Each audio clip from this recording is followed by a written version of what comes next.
investigation into Christopher Andrews started on September 20th, 2017, when officers were dispatched to his residence in northwest Albuquerque. One of his neighbors who had known Christopher grew concerned as she hadn't seen him in a few days and could hear some of the pets that he had kind of sounding distressed. So she called police and asked if they could please check on her neighbor because she could not get a hold of him on the phone. Discovered when we had a memorial for him in Albuquerque, which was put together by his best friend with only 2 days' notice. We had 60 people show up, and we were kind of astounded at the stories that we heard and the life that he had. He was also very loving towards his animals. He had cats. He had a real appetite for learning.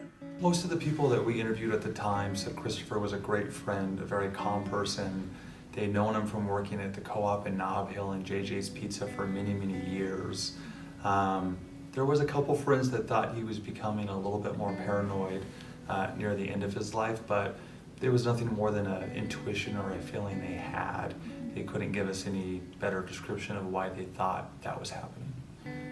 Officers arrived and, together with Albuquerque Fire Rescue, were able to observe that Christopher appeared to be deceased inside of his home. Upon forcing entry into the home, they discovered he'd been shot and was now dead. There wasn't any obvious forced entry into the home prior to police making entry into it, but the scene revealed that there were a casing left behind to a firearm that wasn't found inside the home being owned by Christopher, and a bullet hole in at least one of the walls nearby where Christopher was. And what this indicated is there was likely multiple shots being fired at Christopher, and at least one of them hit them and took his life. He owned a blue Subaru sedan that at least one of the neighbors told us they saw someone who wasn't Christopher driving that car within a couple days of him being discovered deceased. The car was recovered by police, but unfortunately we don't know who this other person was that the neighbor saw.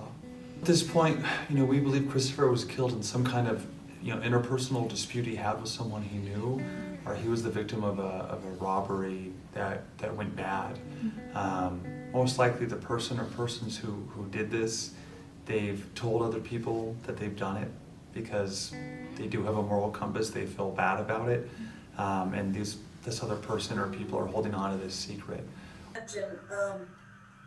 This is 4 years ago now. September 20th is when we think he was actually shot. That was really only a week past his 48th birthday. And no one ever wants to get that call from the policeman. These investigations are important. They're important for Christopher, but he's passed on now. At this point, we're also working just for the family of Christopher and those that knew him. No one deserves to die this way, no matter what they were doing. And we want to find the answers to what happened. If you have any information about this case, please contact APD's Homicide Unit, or you can report anonymously to Albuquerque Metro Crime Stoppers.